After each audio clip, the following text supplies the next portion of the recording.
chegamos na sexta-feira, estamos na 10ª semana do Tempo Comum e estamos dando continuidade com a leitura do capítulo 5 do Evangelho de Mateus. Esse grande sermão que o Senhor faz, o Sermão da Montanha. Então, um dos primeiros dos grandes discursos que São Mateus apresenta para nós reúne os ensinamentos de Jesus sobre o reino de Deus. E Jesus detalha as atitudes que devemos manter com respeito à lei, a Deus, ao nosso próximo e à oração. Então ele começa o discurso descrevendo as bem-aventuranças, que nós já ouvimos na segunda-feira, que retrata o rosto de Jesus Cristo e mostra a sua caridade. Jesus nos ensina que a plenitude da lei convida-nos a dar um passo em frente, a viver uma vida cristã não como mandamentos a cumprir, mas como atitudes a ser alcançadas. Bem-aventurado significa aquele que é feliz. As bem-aventuranças são o nosso caminho para a felicidade.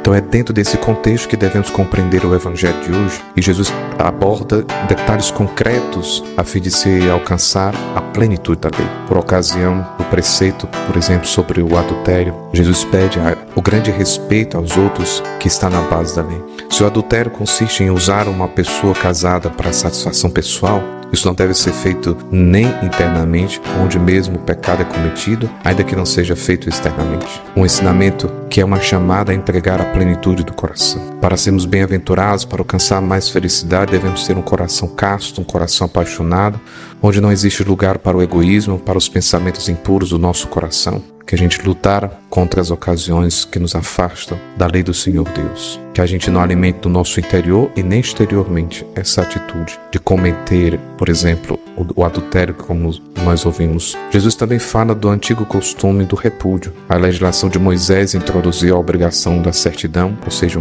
uma ata assinada pelo marido que permite que a esposa seja recebida por outro homem. No entanto, a fim de sublinhar a grandeza e a dignidade do vínculo matrimonial com uma mulher, Jesus invalida todos os repúdios, uma vez que continua a expor a mulher e aquele que o recebeu ao adultério. O Mestre, na verdade, nos convida a olhar sempre para a nossa própria interioridade.